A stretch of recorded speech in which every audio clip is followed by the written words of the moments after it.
mí. Ese dolor comenzó el día en que mi nieto Enrique, delante de las puertas de cristal del grupo empresarial al que dediqué toda mi vida, me lanzó una mirada fría e indiferente. Una mirada que decía: aquí no tienes sitio, este no es tu nivel. Aquel día comprendí algo importante. Puedes darle a un nieto todo lo que el dinero puede comprar, pero nunca podrás comprarle aquello que de verdad importa: el conocimiento de sus raíces. Lo que él no sabía era que ese día no estaba echando solo a su abuela, sino también a la verdadera y silenciosa dueña del sillón enorme en el que se sentaba con tanto orgullo.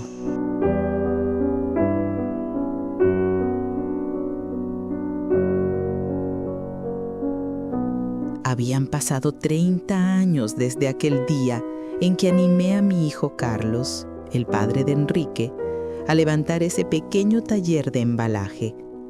Entonces todo era un sueño, una diminuta máquina de escribir, un pequeño préstamo bancario y ese fuego inmenso y sincero que ardía en los tres, en él, en mí y en mi difunto esposo Ismael. Empaquetábamos cada caja, cada pedido con nuestras propias manos, levantando con amor y sudor los primeros ladrillos del grupo empresarial que algún día llegaría a ser. Al estructurar la empresa, Ismael y yo decidimos reservar gran parte del capital en un fondo de garantía para el futuro de nuestros hijos y nietos. La mayoría de las acciones, junto con un asiento fijo en el consejo, quedaría registrada a mi nombre como acciones preferentes del Grupo A que solo podían moverse con mi firma. Era un mecanismo silencioso, una llave de seguridad que garantizaba que, si las cosas se torcían o los valores se perdían, la cabeza de la familia siempre tendría la última palabra. Pero cuando Carlos, inteligente como su padre, pero cegado por la arrogancia que trae el éxito temprano, entregó la empresa en rápida expansión a Enrique, tuve que enfrentarme con dolor a una verdad. Mi nieto ya no respetaba ni la historia de aquella máquina de escribir, ni mi papel silencioso en todo ello. Bajo las luces artificiales y brillantes de un gran grupo empresarial, el joven se había convertido en una sombra tosca, alguien que veía el lujo que se le ofrecía como si fuera un derecho de nacimiento. Desde hacía un año, escuchaba rumores de que las nuevas inversiones tecnológicas, cuyos nombres apenas lograba recordar, no daban los resultados esperados. Pero ni Carlos ni Enrique tuvieron la mínima intención de informarme. A mí, la socia más antigua y la verdadera accionista mayoritaria. Para ellos, yo parecía no ser más que una figura decorativa, una anciana inofensiva a la que se le sonríe desde lejos. Cuando la secretaria de Carlos, la hija de mi antigua asistente, me entregó en secreto aquella invitación, me quedé largo rato mirando el papel brillante. Allí se detallaba la reunión del llamado crítico acuerdo de colaboración extranjera. Pero curiosamente, mi nombre, el de la dueña mayoritaria, no figuraba ni en la lista de invitados ni en el orden del día. Mientras mi empresa, mi honor y el legado de Ismael se deshilachaban a mis espaldas como un enigma sin resolver, mi preocupación se transformaba, poco a poco, en una determinación fría e inquebrantable. Comprendí entonces que debía mostrarle a mi nieto no solo que se comportaba como un joven grosero, sino que estaba dejando atrás los valores éticos. Ese acuerdo ponía en riesgo la parte más antigua y más sólida de la compañía. Que Enrique ocultara este trato tanto de mí como de los demás miembros veteranos del consejo no era solo una falta de respeto, era una traición imperdonable a los valores de honestidad y confianza sobre los que se había fundado la empresa. Sentí en mi interior que el poder silencioso que había acumulado durante años ya no podía seguir siendo un escudo. Tenía que convertirse en una espada afilada contra aquella soberbia y temeridad. Y aunque la indiferencia y el desprecio de mi propio nieto me herían profundamente, no era una mujer que se derrumbara ante el dolor. Al contrario, entendí que había llegado el momento de actuar. Tenía que demostrar que cada éxito que resonaba en las paredes de aquella empresa siguió creciendo gracias a mi taller, mis manos y mi fuerza silenciosa. La mañana de aquella reunión decisiva, cuando salí de casa, sabía que el vestido oscuro de seda que llevaba no solo me daba un aire de elegancia, sino que también reflejaba la fuerza y la determinación inquebrantable de la mujer que había levantado aquella empresa desde cero. Era la declaración silenciosa, pero rotunda, de alguien que no pide permiso, que no suplica y que ha venido a ocupar el lugar que le corresponde. Mientras el taxi se acercaba al imponente edificio del grupo empresarial, vi con una punzada de tristeza cómo aquel gigante de cristal y acero se alzaba frío y extraño sobre el sueño que un día fue un pequeño taller. Una voz dentro de mí susurró que ese lugar ya no era el cálido hogar familiar que fue alguna vez, sino una arena despiadada, gobernada por el dinero y el poder. Un sitio donde ya no había espacio para personas mayores con recuerdos y sentimientos como los míos.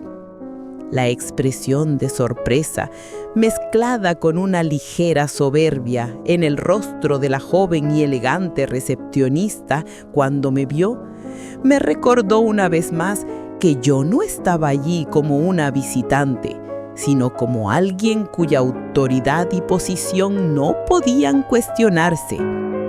No tenía tarjeta de acceso, pero llevaba conmigo el alma, la historia y, sobre todo, el futuro de aquella empresa. Los pocos segundos que pasé frente a la gruesa puerta de madera de la sala de reuniones me parecieron el momento más crucial de los últimos 30 años. Detrás de esa puerta, mi nieto y los demás estaban jugando con mi fortuna sin mencionar siquiera mi nombre. Y al abrirla, no solo entraría en una reunión, les enseñaría con firmeza que el poder real no está en los títulos, sino en la propiedad y en el control silencioso. Cuando abrí la puerta suavemente y entré, todas las conversaciones se cortaron de golpe. En el rostro de Enrique vi primero sorpresa y después esa chispa insolente de rabia que nace del miedo a perder el control. Para él, yo era una mancha antigua, inesperada e indeseada, caída justo en medio del cuadro perfecto que creía haber pintado. El modo apresurado y torpe con el que intentó controlar la situación delante de los socios extranjeros fue para mí la prueba más dolorosa de hasta dónde había llegado. Mientras se acercaba a mí, la arrogancia en su mirada parecía decir que yo era una anciana que se había perdido por el camino y que él estaba obligado a corregir aquel error cuanto antes. Cuando me susurró en voz baja, pero con un tono amenazante: «Abuela, este no es el momento ni el lugar.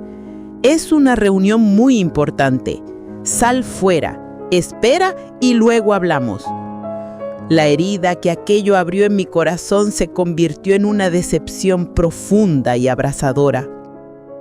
En ese instante comprendí que él ya no me veía como la mujer que ayudó a su padre a levantarlo todo, que sudó y luchó para que esa empresa existiera, sino como una anciana incómoda, alguien de quien avergonzarse. Pero yo no había ido allí solo para asistir a una reunión.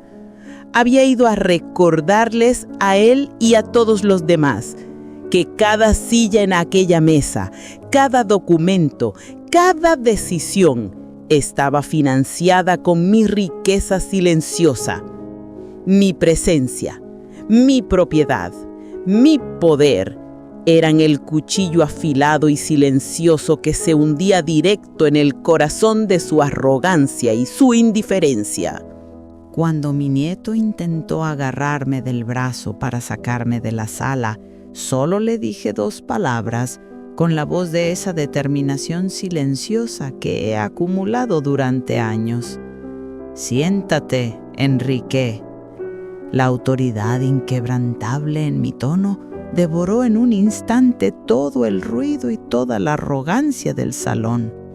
Incluso los socios extranjeros debieron comprender que aquella anciana era el inicio de una tormenta mucho más fuerte de lo que imaginaban. La expresión que apareció en el rostro de Enrique, una mezcla de ira y un súbito destello de pánico, demostraba que nadie le había hablado jamás en ese tono. Se sentía tan en el centro de un poder inmenso que ni siquiera se le había pasado por la cabeza que su abuela, la verdadera fuente de todo desde el primer día, pudiera representar una amenaza para él. Cuando arrastré una silla y me senté con calma en medio de la mesa de reuniones, justo al lado de su arrogante autoridad, no ocupé simplemente un asiento. Devolví a esa mesa la filosofía, la ética y la verdadera propiedad con la que se fundó la empresa. Su intento brusco de echarme no fue para mí más que una molestia efímera. En lugar de disculparme ante los socios extranjeros por aquella escena incómoda, dije simplemente: «Buenos días, señores. Disculpen, hemos tenido que resolver un pequeño desacuerdo familiar sobre competencias. Podemos continuar». El tono frío y profesional de mi voz les dejó claro que yo no estaba allí como una visitante, sino como alguien capaz de influir en el futuro de sus negocios. Que Enrique se pasara toda la reunión temblando de rabia a mi lado no fue para mí una victoria personal, sino una prueba contundente para él, que el imperio de soberbia que había construido no tenía cimientos sólidos y que el verdadero poder siempre había permanecido en la generación silenciosa y antigua. Mientras él quería que abandonara la sala, yo le dejé claro que me quedaría allí y escucharía cada detalle de aquel acuerdo. Cuando comenzó la presentación de los socios extranjeros, centré toda mi atención en los detalles del contrato al que mi nieto se había lanzado con temeridad. Cuanto más escuchaba, más clara se hacía mi preocupación. Aquel proyecto tecnológico era una apuesta peligrosa con el capital esencial del grupo empresarial y ponía en riesgo su sostenibilidad a largo plazo. La ambición de la juventud había atropellado por completo la prudencia de la experiencia.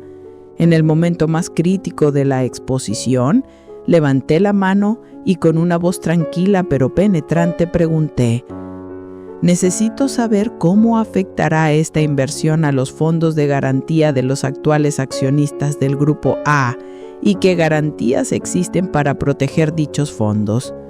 El silencio que cayó sobre la sala no solo se debió al término financiero, sino al recordatorio implícito de que yo era la accionista mayoritaria. El rostro de Enrique palideció de inmediato, giró hacia los socios extranjeros y susurró nervioso: «Abuela, no hace falta discutir ahora esos detalles». Su reacción lo dejó claro. Me había ocultado aquel acuerdo deliberadamente. Conocía los riesgos y sabía cuán gravemente comprometía los valores morales y financieros de la empresa. En ese instante comprendí que detrás de su arrogancia no había solo un error profesional, sino una peligrosa deriva moral y una imprudencia que lo cegaba. La tartamudez del socio extranjero ante mi pregunta financiera, tan directa y tan crucial, y el hecho de que evitara mirar a Enrique, me dejaron claro que aquel acuerdo no solo era arriesgado desde el punto de vista económico, sino que además mi nieto había sobrepasado por completo los límites de su autoridad. En ese instante, todos los presentes comenzaron a comprender que yo no era una simple abuela, sino la verdadera dueña que controlaba los pilares financieros más reservados y más importantes de la compañía. Con absoluta calma, saqué de mi bolso el viejo y desgastado documento que había firmado junto a mi difunto esposo Ismael, el que acreditaba mi control sobre las acciones preferentes del Grupo A. Aquel papel, impregnado del eco de 30 años de máquina de escribir y del olor del esfuerzo, no pertenecía a esa sala lujosa, pero representaba la propiedad absoluta, el legado sagrado. El profundo sobresalto y la sombra de traición que cruzaron el rostro de Enrique al verlo me revelaron que ni siquiera su padre, Carlos, le había explicado jamás la magnitud del poder silencioso que yo poseía. Él nunca había comprendido los límites reales de su autoridad, y ahora descubrían que el trono en el que llevaba años sentado con arrogancia siempre había estado sostenido por mí. Dirigiéndome a los socios extranjeros, dije con voz firme: debo informarles de que este acuerdo supone una amenaza irresponsable para los fondos de seguridad del grupo y que dichos fondos no pueden tocarse sin mi firma. No era una amenaza, era un hecho financiero. Y en ese momento, la torre de papel que mi nieto había construido con ambición comenzó a tambalearse con una sola frase mía. Cuando miré a Enrique en presencia de aquellos extranjeros, sentí un dolor profundo, no solo decepción.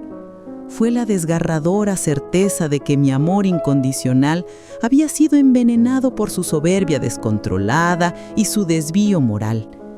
Me incliné hacia él y susurré: Enrique, cuando intentaste echarme por esa puerta, no apartaste solo el brazo de tu abuela, apartaste la primera máquina de escribir de esta empresa, el primer camión, el primer rastro de sudor, y el precio será más alto que mi firma.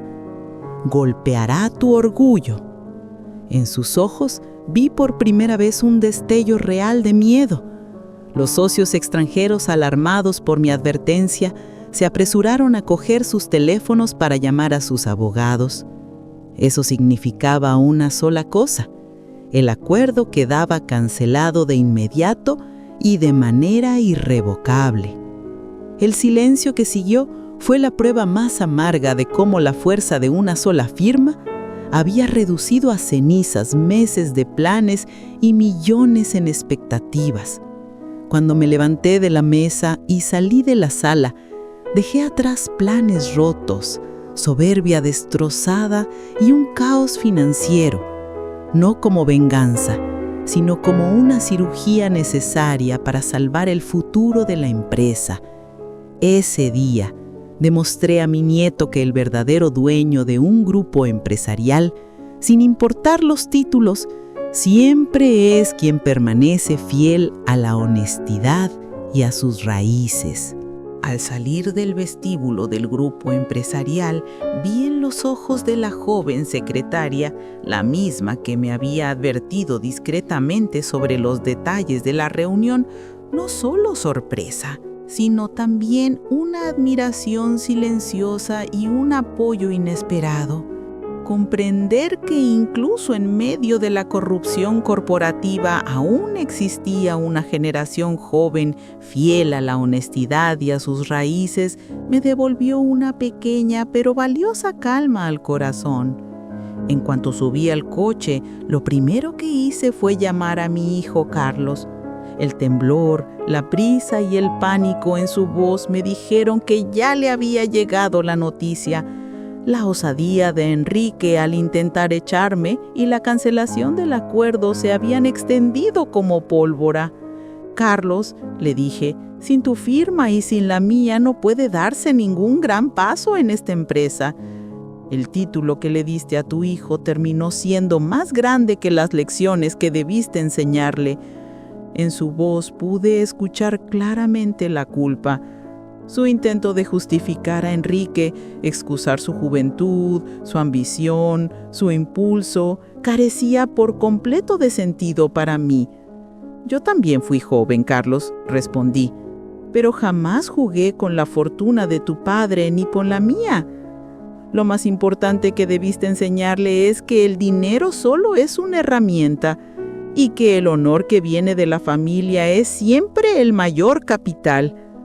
La humillación que viví al ser expulsada de aquellas puertas no era solo una ofensa personal, era la lucha de una madre y de una dirigente por restaurar los valores perdidos y la brújula moral de una familia y de una empresa. Lo que hice era necesario para recordarles la verdad esencial de ese grupo empresarial, que todo había empezado, tiempo atrás, con un sueño de amor y de honestidad.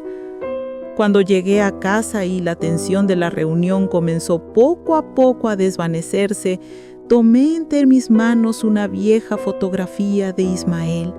Ojalá hubiera estado a mi lado, pensé. Ojalá no hubiera tenido que ver en qué se había convertido la soberbia de la juventud y la pérdida de valores. Recordé la promesa que nos habíamos hecho al fundar aquella empresa: jamás permitir que el dinero se impusiera sobre la familia o la decencia. La sonrisa de Ismael en aquella foto me recordó que el verdadero espíritu del grupo no nació entre puertas de vidrio ni en acuerdos millonarios, sino en la pequeña nave donde compartimos un sueño común. Él siempre decía que el dinero era solo un medio, que la riqueza verdadera estaba en la reputación y en el cariño familiar. Y ahora me tocaba a mí transmitir esa filosofía a mi nieto, aunque fuera del modo más duro. Aquella noche ignoré las innumerables llamadas de Carlos y también el mensaje insolente de Enrique. «¿Qué te crees que estás haciendo?». Sus prisas no me importaban. Lo importante era el juicio de conciencia que este episodio obligaría a nacer en ambos. No solo recuperé su dinero, también cancelé la falsa lección que el poder les estaba enseñando. Y ahora les tocaba a ellos asimilar la verdadera. El sello del consejo apoyado en mi mano pesaba como una responsabilidad, pero también como una garantía. Era la prueba silenciosa de que mi papel no era únicamente el de una accionista, sino el de la guardiana de la brújula moral de la familia.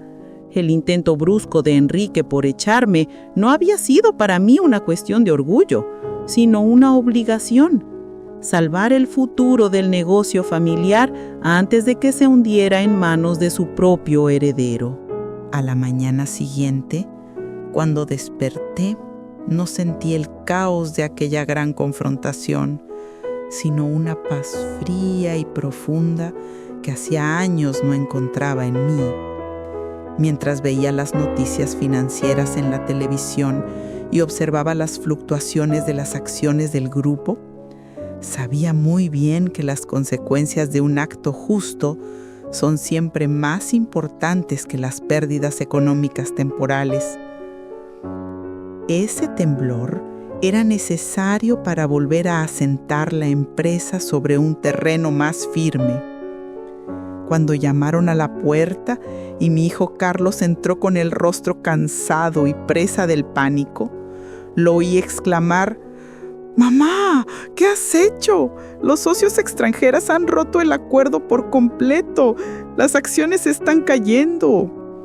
Yo solo le respondí: «Siéntate, Carlos. Tomemos una taza de té». Su agitación no hacía sino confirmar que mi decisión había sido la correcta. Carlos dejó caer los documentos sobre la mesa y confesó: «Enrique cometió un error enorme. Te provocó, pero nunca pensé que tomarías una decisión tan radical. Lo miré fijamente y le dije: lo que tú no pudiste enseñarle a tu hijo, he tenido que enseñárselo yo, Carlos.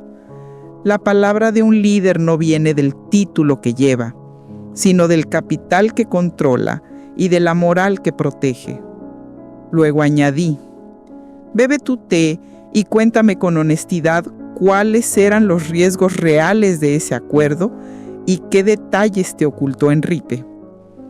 En ese momento, Carlos comprendió que yo no solo había defendido la dignidad de una abuela, sino que había colocado sobre la mesa el pacto más importante de nuestra familia y de nuestra empresa, el pacto de la honestidad. Y ya no quedaba nada que ocultar. Cuando por fin admitió que Enrique, abusando de la enorme autoridad que había heredado de su padre, había puesto como garantía los inmuebles más antiguos y más seguros de la compañía, aquellos que el sudor de Ismael había levantado y que aseguraban el futuro de toda la familia, sentí como un dolor nuevo me atravesaba. Mi nieto no solo había jugado con mi dinero, sino que estaba poniendo en peligro los cimientos que su abuelo había construido con tanto esfuerzo. «Detente, Carlos», le dije. «No quiero que me expliques cómo permitiste un riesgo tan grande, ni cómo olvidaste que yo soy la accionista mayoritaria. Quiero que me digas cómo Enrique llegó a esa soberbia. ¿Cuándo dejaste de enseñarle que un poder tan grande puede alejar a un hombre de la honestidad? Porque para mí, el problema no era el dinero, era la corrupción del carácter». Tomé su mano y le dije con calma: «Soy tu madre, Carlos. Jamás te haré daño a ti ni a Enrique. Pero también soy la primera dirigente de esta empresa, y un dirigente, por doloroso que sea, debe cortar el órgano enfermo antes de que contagie al resto del cuerpo. Lo que hice no solo canceló el acuerdo, sino que le arrebató a Enrique el poder descontrolado que estaba destruyéndolo». Finalmente añadí: «Ahora vete. Habla con tu hijo y dile que sus funciones en la empresa quedan suspendidas temporalmente hasta que asuma las consecuencias de lo que ha hecho. Es la única manera de enseñarle la ley y el respeto».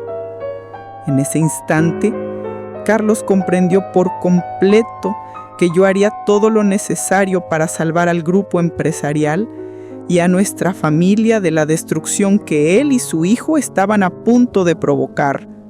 Cuando Carlos salió de casa, no dejó atrás solo una carpeta y un puñado de decisiones difíciles. Dejó también la posibilidad, frágil pero real, de que la relación quebrada entre padre e hijo pudiera reconstruirse gracias a la dureza de mi decisión. Porque yo sabía que Enrique aprendería aquella lección no de mí, sino de la persona a la que más respetaba y quería, su propio padre. Inmediatamente después llamé a nuestro abogado, el hombre que llevaba los asuntos legales del grupo y que había sido un viejo amigo de Ismael. Le expliqué las maniobras temerarias de Enrique y los pasos legales necesarios para proteger el futuro de la empresa. Aquello ya no podía ser un drama familiar cargado de emoción. Debía convertirse en un proceso jurídico frío, metódico y orientado a restaurar la estructura corporativa. El abogado me confirmó que ante un abuso semejante de un poder delegado, yo, como accionista preferente y dueña real de la empresa, tenía pleno derecho a congelar todas las facultades de Enrique. Para mí, no era solo una operación financiera, era la prueba legal de cuánta falta de respeto había mostrado aquel joven soberbio hacia el legado de su padre y de su abuelo. Esa misma noche, bajo la autoridad formal de Carlos, pero con mi propia mano, preparé la agenda para una reunión urgente del consejo. El único punto del día sería anulación de compromisos financieros arriesgados asumidos sin autorización de la accionista preferente del Grupo A y protección de los fondos de garantía del grupo empresarial. Era el mensaje más claro posible para Enrique y para quienes habían seguido su iniciativa, que entendieran quién era la verdadera autoridad y qué significaba de verdad la ética corporativa. A la mañana siguiente, cuando crucé una vez más las puertas del grupo empresarial, me acompañaban mi abogado y mi hijo Carlos, con el rostro marcado por una profunda vergüenza.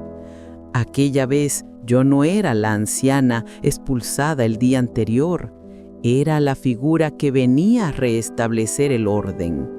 La inclinación respetuosa de la joven secretaria en el vestíbulo fue la prueba silenciosa de que la escena humillante del día anterior había quedado atrás.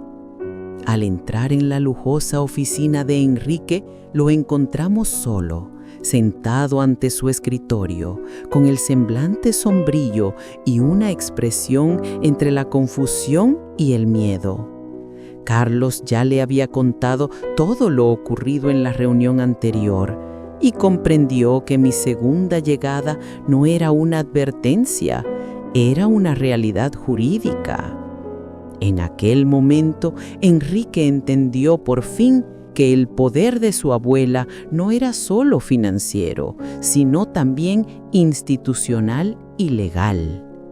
Cuando Carlos leyó con voz temblorosa el documento oficial del consejo, cargado con el peso de la paternidad y de su responsabilidad como directivo, vi un destello de rabia cruzar fugazmente los ojos de Enrique.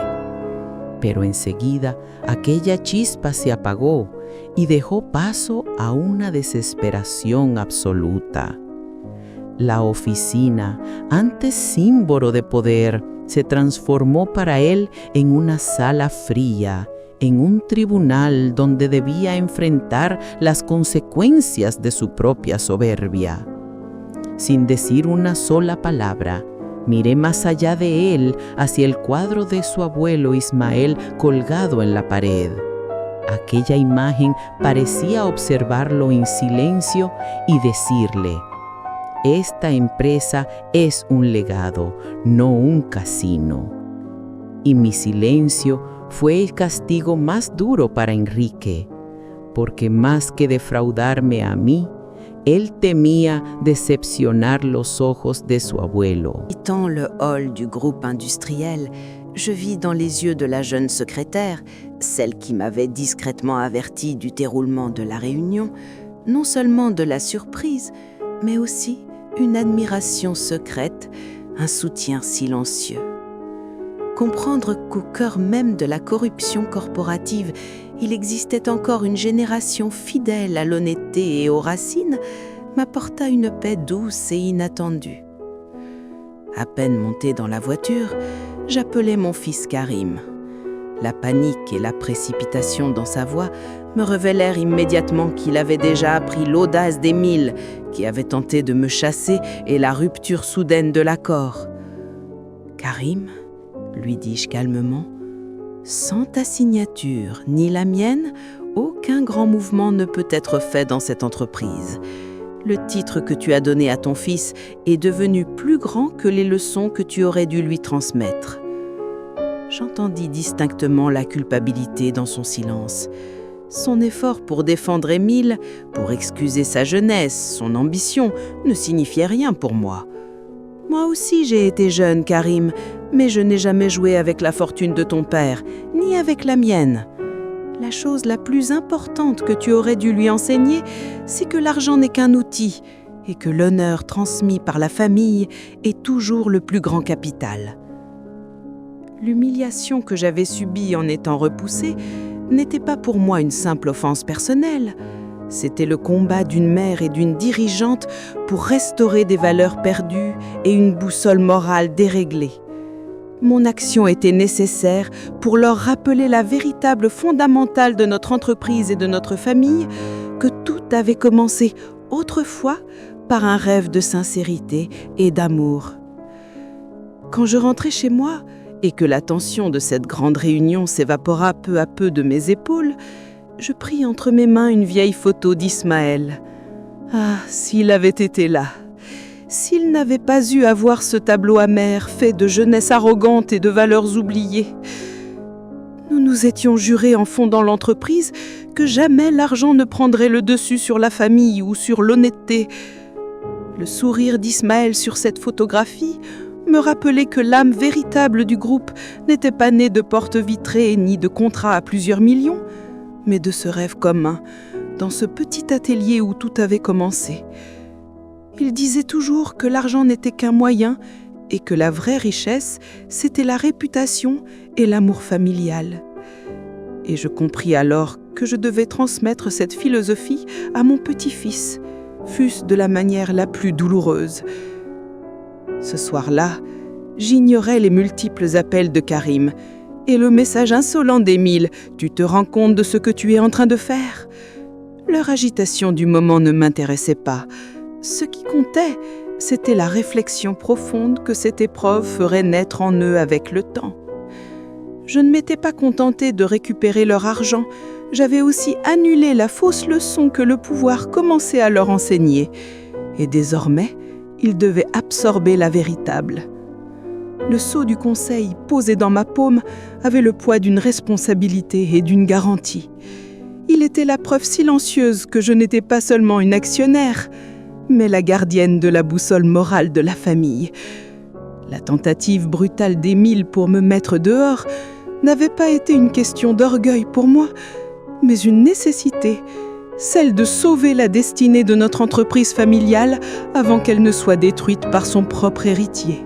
Las semanas que siguieron a aquella gran crisis me devolvieron una paz interior que llevaba años sin sentir. Mientras cuidaba las flores de mi jardín, comprendí, igual que en el propio grupo empresarial, que es necesario cortar las ramas que crecen demasiado y se descontrolan para que pueda surgir un crecimiento nuevo y sano. La vida no es solo dirigir una empresa. Una tarde escuché llamar a la puerta. Cuando abrí, encontré allí a mi nieto Enrique, con la cabeza baja y el rostro lleno de arrepentimiento, acompañado por su padre Carlos. Para mí, aquel fue el instante más valioso. No el día en que lo expulsé de su oficina, sino ese momento en el que tuvo que enfrentarse a las consecuencias de sus propios actos. Ese era mi verdadero triunfo. Enrique me miró y dijo: «Abuela, lo sé, te falté profundamente al respecto. Olvidé tu papel real en la empresa, tu fuerza y, sobre todo, el sudor que derramaste por mí. No solo me echaste de la reunión, me diste una lección de vida». Poco a poco, el hielo de mi corazón comenzó a derretirse. Le ofrecí una taza de té y le respondí: «Te perdono la falta de respeto hacia mí, Enrique, pero no olvides jamás la irresponsabilidad y la pérdida de honestidad que mostraste hacia la empresa que tu abuelo y yo construimos. El poder de un líder no procede del título, sino del carácter y de los valores éticos que defiende». En ese momento sentí que la tensión entre nosotros se disolvía, dejando paso a un nuevo comienzo más sincero. Que Enrique se disculpara una y otra vez por su comportamiento grosero no era solo el arrepentimiento de un nieto, era la prueba de que el honor y el respeto familiar aún podían vencer al orgullo que trae el dinero. Comprendí entonces que su coraza de soberbia por fin se había roto y pude volver a ver al joven honesto que siempre había sido. Carlos me miró y dijo: «Mamá, Tenías razón. Le di a Enrique un título enorme, un poder inmenso, pero olvidé enseñarle la responsabilidad que ese poder exige. Tu decisión radical lo ha salvado a él y también a la empresa.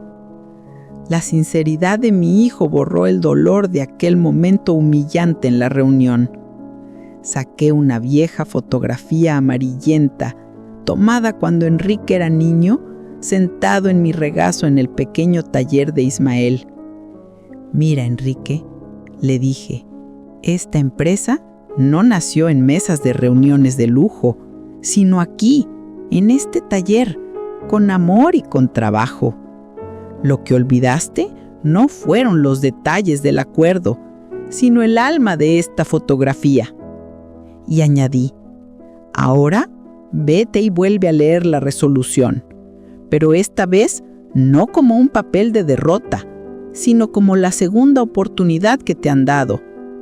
Esta empresa es tu futuro, pero solo si la diriges con la honestidad y la humildad con las que tu abuelo la fundó. Enrique asintió, con los ojos llenos de lágrimas, pero también con una determinación nueva. El regreso de Enrique al grupo empresarial no fue para mí el retorno de un derrotado, sino la llegada de un nuevo líder, de un hombre transformado por una filosofía distinta. Ya no era aquel joven arrogante que descendía de un coche de lujo. Era ahora un gestor humilde y responsable, marcado para siempre por la lección dura pero justa que su abuela le había dado. La primera decisión que tomamos como consejo fue suspender temporalmente sus facultades y diseñar para él un plan de mentoría y desarrollo que le obligara a trabajar de nuevo en todas las áreas de la empresa, desde el escalón más bajo. Solo así podría comprender, no desde un despacho cómodo, sino desde el suelo mismo de la fábrica, los valores sobre los que su abuelo Ismael había construido la compañía. En las reuniones con los socios extranjeros, les dejé claro que la cancelación del acuerdo no había sido un arrebato emocional, sino la consecuencia directa de una extralimitación grave de Enrique y de su incumplimiento de los valores éticos del grupo. Para mí no era solo una corrección financiera, sino un acto para proteger la reputación de la empresa. Ese día, todos entendieron que aquel grupo empresarial valoraba mucho más la ética que el dinero. Sentada aquella tarde en mi jardín junto a la fotografía de Ismael, sentí una calma profunda, silenciosa, la calma que solo conoce una madre y una abuela que ha tomado decisiones duras desde un lugar de amor y responsabilidad. Ese día no solo eché a mi nieto de una reunión, también lo salvé a él y al grupo de su propia destrucción. Cuando Enrique empezó a trabajar en los talleres de la empresa, entre los obreros, en el nivel más bajo de la fábrica que su abuelo había levantado, supe que estábamos viviendo un auténtico momento de restauración. Ya no era el joven arrogante sentado en un despacho de CEO. Era un trabajador desreconociendo el valor del esfuerzo y del sudor. Ese sería, sin duda, la mayor herencia que yo le dejaría. Por esos días encontré una carta antigua, amarillenta, que Enrique me había escrito cuando era niño. Cuando sea mayor quiero ser un jefe como mi abuelo. Y entonces lo comprendí todo. Su soberbia solo había sido una ilusión. El niño honesto, trabajador y sensible nunca se había ido. Mi lección solo había roto la cáscara que lo ocultaba. En una cena, Carlos me dijo en voz baja: «Mamá, Enrique ha cambiado. Ahora es más humilde, más respetuoso y lo mejor de todo, ha recuperado la filosofía de su abuelo. Tu decisión radical lo ha devuelto al buen camino». Sus palabras cerraron por fin la herida más profunda de mi corazón.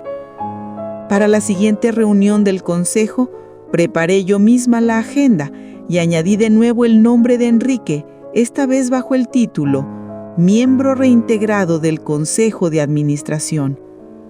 Sus facultades seguían suspendidas temporalmente, pero él regresaba ahora como un líder más fuerte, más maduro, más consciente. La lección que le había dado, por fin, había dado fruto.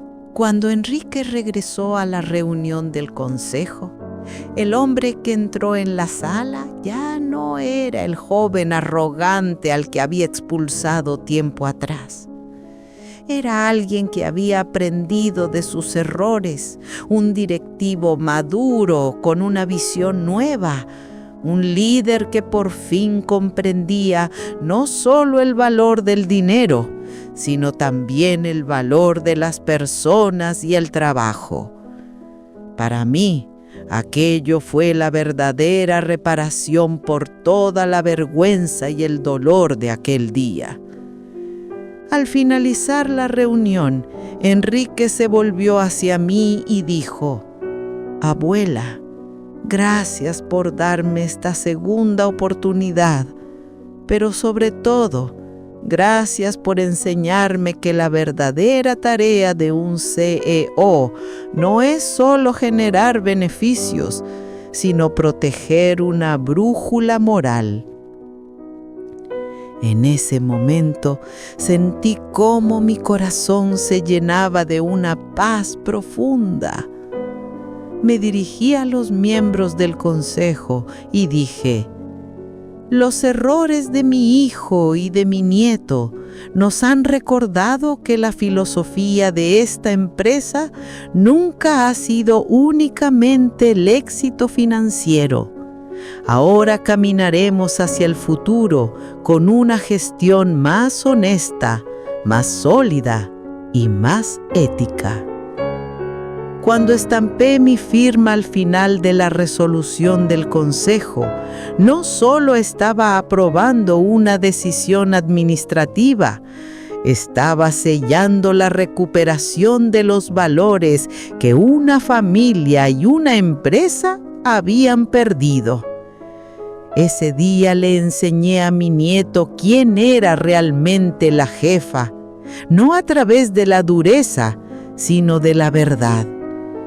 Más tarde, Enrique me llevó al lugar donde se había erigido una placa conmemorativa, allí donde su abuelo Ismael había levantado la primera versión de la empresa, aquel pequeño y humilde taller de antaño. Para mí, ese instante fue la cumbre absoluta de la paz y la restauración. En la placa no solo figuraba el nombre de Ismael, sino también la frase que guiaba todo lo que habíamos construido: el honor del trabajo y la fuerza de la honestidad. Enrique me miró entonces y dijo: «Abuela, cuando me expulsaste de aquella reunión, no perdí solo el honor de un CEO, recuperé la filosofía de mi abuelo y la tuya, y eso es, para mí, una herencia más valiosa que cualquier beneficio o título». Su sinceridad ablandó una vez más mi corazón. Tomé su mano y le dije: «La vida no termina cuando te expulsan de una reunión, hijo. La vida empieza de nuevo cuando aprendes de tus errores y regresas a tus raíces. Desde hoy, ya no eres solo un CEO, eres el guardián del legado honesto de tu abuelo y del mío».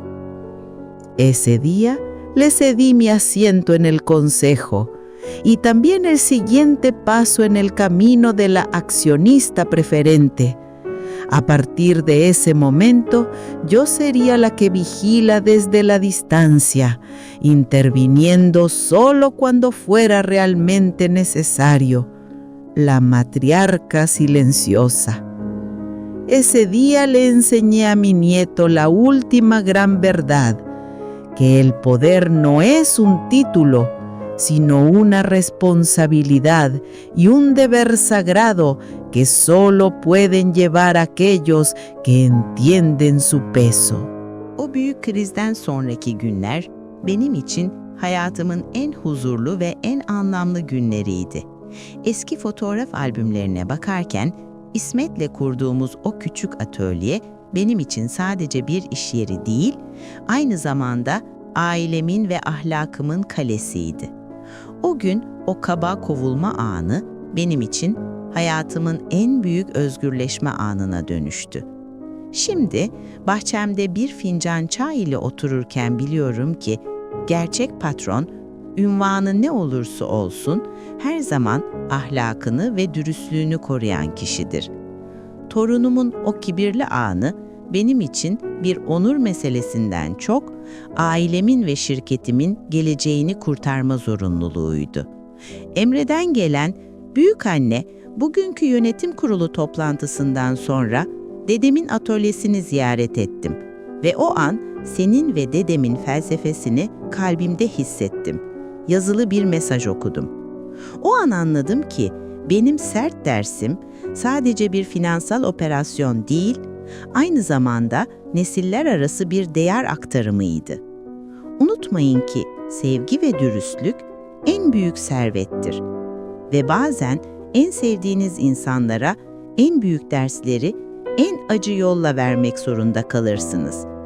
Ama sonunda o ders onların ve sizin gerçek patronun kim olduğunu anlamanızı sağlar.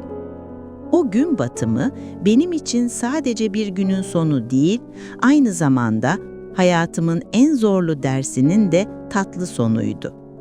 Ben torunumu o toplantıdan kovarken aslında onu kendi yıkımından ve kibrinin karanlığından kurtardım.